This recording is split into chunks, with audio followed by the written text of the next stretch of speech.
Hello students, welcome back to Jawahar Navodaya YouTube channel ચેતનની classes. આજનો topic છે આપણો ગુણોત્તર અને પ્રમાણ. શું છે એમાં? કોઈ વસ્તુની બીજી વસ્તુ સાથેની કમ્પેરિઝન. જેમ કે મારા કરતા તમે ડબલ કમાઓ છો, તો મારી આવક અને તમારી આવકનો ગુણોત્તર એટલે શું? 1/2. કેવી રીતે ખબર પડી? જેમ કે હું એક દિવસના 5 કરોડ રૂપિયા કમાઉં છું, તો તમે કેટલા કમાતા હશો? મારાથી ડબલ, એટલે કેટલા થશે? 10 કરોડ. તો માલી અને તમારી આવકનો ગુણોત્તર કેટલો થયો? માલી આવક કેટલી હતી? 5 કરોડ. તમારી આવક કેટલી હતી? 10 કરોડ. કરોડ ગયા, ઉપર વધ્યા 5, નીચે વધ્યા 10, ભાગુ ચાલો, નીચે આવ્યા 2. તો આ 1/2 અને બીજું લખવું ને તો આમ લખાય 1/2. હવે તમને પડી ગઈ? ક્લિયર છે? ઓકે. પ્રમાણ માપ શું છે? પ્રમાણ માપ, દાખલા તરીકે હું 3 ચોકલેટ લઉં અને મેં પૈસા આપ્યા. હવે હું 6 ચોકલેટ લઉં અને પૈસા આપું, તો ચોકલેટની સંખ્યા વધી, તો મારે ચૂકવવાની રકમ વધે કે ઘટે? વધે. 3 ચોકલેટના મેં 10 રૂપિયા આપ્યા, તો હવે 6 ચોકલેટના મારે કેટલા આપવા પડશે? 20 રૂપિયા. હા કે ના? તો જો ચોકલેટમાં વધારો થયો અને તમારા પૈસામાં ચૂકવવામાં વધારો થયો, વધારા સામે વધારો થયો, તો એને કહેવાય સમપ્રમાણ. સમજાય છે? તો વ્યસ્ત પ્રમાણ એટલે શું? જેમ કે 5 વ્યક્તિ કામ કરતા હતા, એને 2 દિવસ થયા, તો હવે 10 વ્યક્તિ કામ કરે એનું ઈ જ કામ, તો 2 દિવસ થાય કે ઓછા થાય? ઓછા થઈ જાય ને. કેટલા દિવસમાં પતી જશે? 1 દિવસમાં. તો જો વ્યક્તિ વધ્યા, દિવસો ઘટ્યા, તો વધારાની સામે શું છે? ઘટાડો. તો એને શું કહેવાય? વ્યસ્ત પ્રમાણ. વધારાની સામે વધારો એટલે સરખું, એમ સરખું જ. વધારાની સામે કેવો છે? વધારો એટલે સરખું વધે છે. એ પ્રમાણમાં કેવું થયું? સમપ્રમાણ. વધારાની સામે ઘટાડો થયો, તો એ શું થયું? વ્યસ્ત પ્રમાણ. તમે મહેનત વધારી તોય રિઝલ્ટ ઘટ્યું, તો વ્યસ્ત પ્રમાણ. મહેનત વધારી રિઝલ્ટ વધ્યું, તો સમપ્રમાણ. બરાબર છે? અને કોઈ બે વસ્તુની કમ્પેરિઝન કરવી હોય તો એમાં સૂત્ર છે, જો વધારાની સામે વધારો થતો હોય કે ઘટાડાની સામે ઘટાડો થતો હોય, ઊંધું ન થવું જોઈએ. વધારાની સામે વધારો, ઘટાડાની સામે ઘટાડો. સૂત્ર છે x1/y1 બરાબર x2/y2. રેડી? અને વધારાની સામે ઘટાડો થતો હોય કે ઘટાડાની સામે વધારો થતો હોય, જેમ કે તમે દિવસો મજૂર ઘટાડો તો દિવસો વધી જાય ને. તમે એમ કહો કે આજે 10 મજૂર ને આવવાનો, આવતીકાલે 5 મજૂર જ આવે, તો એ કામ વધે પછી તો મજૂર ઘટ્યા ને કામ વધ્યું, તો એનું સૂત્ર છે x1y1 x2y2. આ દાખલામાં જોશું, પહેલા તમે યાદ રાખી લો ખાલી. સમપ્રમાણ એટલે શું? x1y1 x2y2 સોરી x1/y1 બરાબર x2/y2. વ્યસ્ત પ્રમાણ એટલે x1/y1 બરાબર x2/y2. હવે જોઈએ દાખલા. રેડી? બસ આટલી થિયરી છે. ઢીંચુકડા દાખલા મોજ આવી જાય ને એવું. પણ યાદ એ રાખવાનું છે કે ઉપર અને નીચે સરખામણીમાં એકમ સરખા હોવા જોઈએ. એટલે ઉપર કિલોમીટર આપ્યા, નીચે કિલોમીટર, ઉપર પૈસા આપ્યા, નીચે પૈસા, ઉપર રૂપિયા આપ્યા, નીચે રૂપિયા, ઉપર નીચે એકમ સરખા થવા જોઈએ. ઓકે? ક્લિયર છે? ચલો, ગુણોત્તર એટલે 5 પૈસા અને 5 રૂપિયા અને 50 પૈસા. ચલો એકમ સાથે લખવાનું હો આ ચેપ્ટરમાં. 5 રૂપિયા 50 પૈસા. રૂપિયા અને પૈસા એકમ સરખો નથી, તો સંખ્યા મૂકો પહેલા. 5 અને 50. ચલો, 1 રૂપિયો બરાબર કેટલા પૈસા થાય? 100. તો 1 રૂપિયો બરાબર 100 પૈસા. હવે રૂપિયાને બદલે મેં પૈસા લખી નાખ્યા. અને અહીંયા તો પૈસા છે જ એટલે કાંઈ લખવાની જરૂર નથી. પતી ગયું? ચલો 0 0 5 5 તો કેટલો આવ્યો ગુણોત્તર? 10/1. પૈસા પૈસા ગયા ને, કાંઈ નથી તે 1. તો ગુણોત્તરને હંમેશા આમ લખાય 10/1. આવ્યો જવાબ? હા આવ્યો. રેડી? મયંક છે મયંક. પ્રતિ માસ એની આવક છે 2600, ખર્ચો કરે છે 2000. અને તમને કીધું હોય એમ ગુણોત્તર શોધવો. આવક અને ખર્ચનો. ખર્ચ અને આવકનો નથી. આવક અને ખર્ચનો. જે પહેલું કીધું એ ઉપર લખવાનું. આવક છેદમાં ખર્ચ. આવક કેટલી હતી? 2600. ખર્ચ કેટલો હતો? 2000. રેડી? ચલો ભાગ ઉડાડો. 0 0 0 0. અહીંયા 13 દુ 26, અહીંયા 10 દુ 20. 2 2 ગયા 13 ના છેદમાં 10. તો આને ગુણોત્તરમાં લખવું હોય કેમ લખાય? 13/10 છે. જો આ ભૂલ કરો ને તમે ઉપર નીચે લખવામાં તો જવાબ 10/13 આવે. અને ઓપ્શન છે પાછો. એટલે જવાબ કયો આવશે? 13/10. અરે આ મસ્તી નહીં. 1000 રૂપિયા છે, તમારે 7/3 ના ગુણોત્તરમાં વેચવાના છે. તો કેમ વેચો? તો 1000 ના 7 ભાગ, 1000 ના પહેલા ભાગ કરવાના.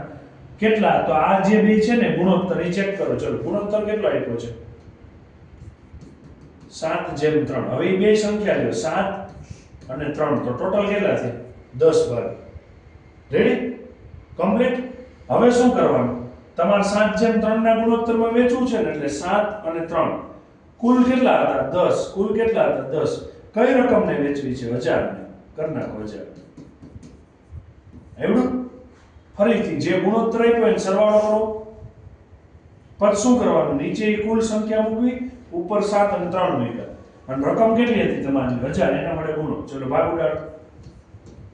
100 દાણ 1000. અહીંયા ભાગ ઉડાડો. 100 દાણ 1000. 100 ગુણ્યા 7 તો કેટલા થયા? 700. 100 ગુણ્યા 3 તો કેટલા થયા? 300. જોજો, ધ્યાન રાખજો. તમને 7/3 કીધું, પેલા 7 વાળો આંકડો લખવો પડે. 700 અને પછી 3 વાળો આંકડો લખવો પડે. 300. ને અહીં જો 300 અને 700 જવાબ આપ્યો છે પાછો. એટલે આ ઓપ્શન નહીં આવે. જવાબ કયો આવશે? બી. રેડી? કમ્પ્લીટ? ડાઉટ છે કઈ? સીધું આવડશે. 1000 ના 10 ભાગ કરો એટલે 100 100 100 થયા ને. 100 ને 7 વડે ગુણો 700, 3 વડે ગુણો 300. સીધું થઈ ગયું. ચલો સમપ્રમાણમાં છે. 4 સંખ્યા આપી હશે, તમને સમપ્રમાણમાં છે એવું કીધું છે.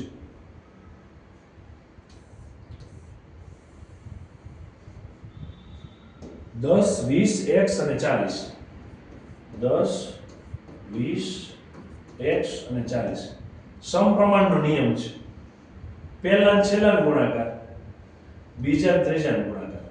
આ નિયમ જ છે. સૂત્ર મૂકવું હોય તો વાંધો નથી, પણ આ નિયમ છે. ચલો 10 ગુણ્યા 40 બરાબર 20 ગુણ્યા x. આ કેટલા થયા? 400.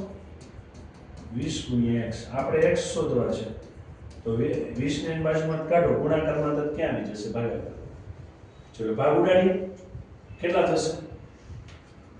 20 નો વર્ગ 400 ને ભાગે ને, એટલે 20 ગુણ્યા 20 400. તો x બરાબર કેટલા આવશે? 20 છે. આવડશે ને જેવો દાખલો. જો ખાલી રકમ મોટી છે. અને શું થશે? પહેલાનો છેલ્લાનો ગુણાકાર 50 ગુણ્યા 150. પછી વચ્ચેના બેનો ગુણાકાર 100 ગુણ્યા x. x શોધવા છે તો બાજુમાંથી 100 ગુણાકારમાં છે, ક્યાં જશે? ભાગાકારમાં. 0 0 0 0. 15 5 75. તો x બરાબર કેટલા થશે? 75. રેડી?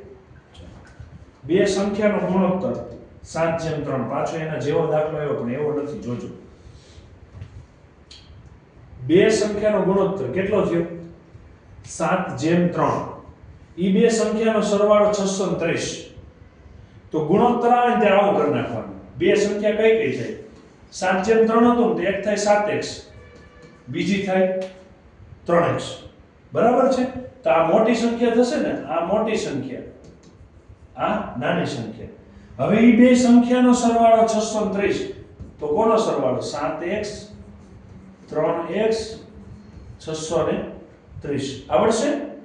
ઓકે 7 ને 3 10x બરાબર 630 x બરાબર 630 ના છેદમાં 10 0 0 ગયો જવાબ કેટલો આવશે 63 હવે તમને કીધું છે નાની સંખ્યા શોધો નાની સંખ્યા કોણ છે 3x મૂકી દો x ની કિંમત 63 3 તેરી 9 6 તેરી 18 જવાબ કેટલો આવશે 189 આવડશે ક્લિયર છે ઓકે ચલો 30 પુરુષ એક કામ 60 દિવસમાં કરે તો 20 પુરુષ કેટલા દિવસમાં કરે સહેલું છે ત્રિરાશિ ને હા કે ના 30 પુરુષોને 60 દિવસ લાગે તો 20 પુરુષોને કેટલા દિવસ લાગે 6 દુ 12 12 ભાગ્યા 3 કેટલા આવશે અહીંયા જવાબ નહીં આવે એવી રીતે આવશે જો 30 પુરુષો તમે આવો ત્રિરાશિ મૂકી કે 30 ને 60 તો 20 ને કેટલા દિવસ લાગે વધારે થઈ ને કે 20 ને 60 ભાગ્યા 30 કરો 0 0 ઉડાડો 3 દુ 6 કરો 2 દુ 4 જવાબ 4 અહીંયા છે નહીં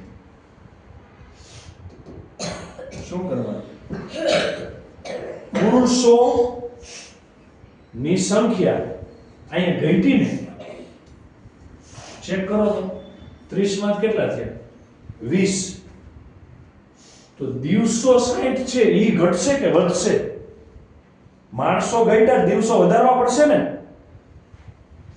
તો માણસો ઘટ્યા દિવસો વધ્યા ઘટાડાની સામે વધારો છે તો કયું પ્રમાણ થયું વ્યસ્ત પ્રમાણ તો શું થાય x1 y1 x2 y2 x1 y1 એટલે પુરુષોને કામ પેલા કેટલા 30 ગુણ્યા 60 બીજામાં કેટલા પુરુષો 20 કામ મને નથી ખબર એ y2 સમજાઈ ગયું હવે ગોતવું છે તેને કરતા બનાવો તો 30 ગુણ્યા 60 છેદમાં 20 20 તેરી 60 30 તેરી 90 આપણે 45 કહેતા હતા ખબર ને કેટલા દિવસ જતા રહીએ 90 દિવસ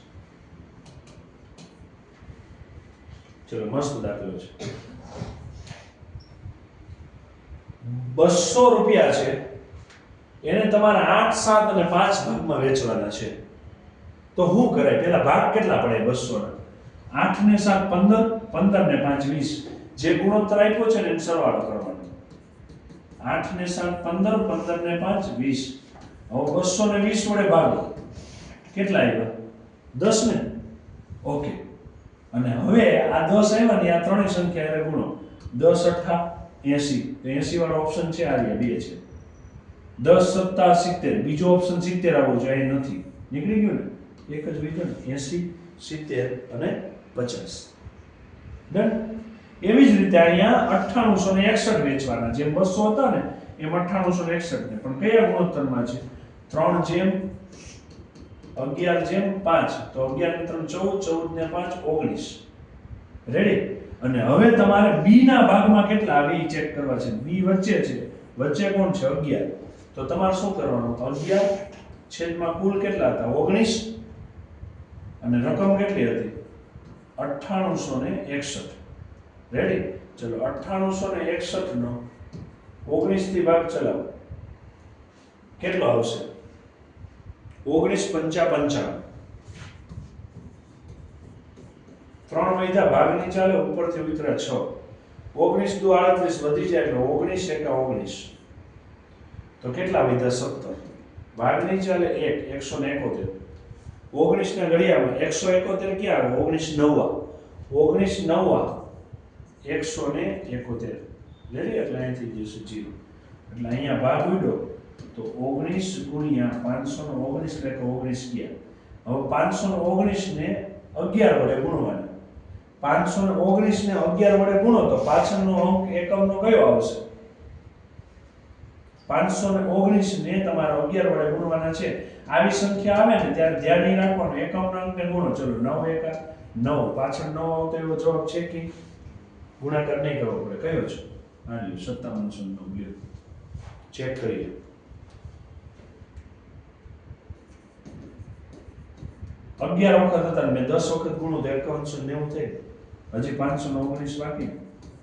9 0 5 ને 1 6 6 ને 1 7. રેડી? નેક્સ્ટ 20 મજૂર 10 કલાક કામ કરે, એક મકાન 30 દિવસમાં તૈયાર કરે. તો 8 મજૂર 15 દિવસ કામ કરે, કેટલા દિવસમાં એ કામ તૈયાર થાય? 20 મજૂર 10 કલાક અને 30 દિવસ. 20 મજૂર 10 કલાક અને 30 દિવસ. હવે 8 મજૂર 15 દિવસ કામ કરે ને, સોરી 8 મજૂર નથી, 8 કલાક અને મજૂર નથી ખબર, એમ નામ રાખું છું. રેડી? ઓકે. 15 8 120. તો 20 ગુણ્યા 10 ગુણ્યા 30 અને આમ નામ રાખો ને ઘડી વાર. 15 બરાબર 15 દુ 30. હા કે ના? ચલો અહીંયા આને લખાય 10 દુ 20, આને લખાય 5 દુ 10, 2 દુ 4 દુ 8 ગયા ને? તો કેટલા વધ્યા? 5 દાણ 50. તો કેટલા મજૂર કામ કરશે ત્યારે 15 દિવસમાં તૈયાર થાય? ક્લિયર છે? આવડશે? મસ્ત મજાના ગુણોત્તર પ્રમાણના દાખલા બહુ ઈઝી હતા, કંઈ ક્યાંય તકલીફ થાય એવા નથી, મજા આવી જાય એવા છે. ઓકે, તો તૈયારી કરજો. તમે જે બુક યુઝ કરો છો એમાંથી ખાસ જે બાળકો નવોદયની પરીક્ષા આ વર્ષે આપવાના છે, 3જા 4થા ધોરણ સિવાયના 5મા ધોરણના, એ પ્રેક્ટિસ આ દિવસોમાં વધારી દેજો, જેથી કરીને તમારે કે માર્ક્સ ન જાય.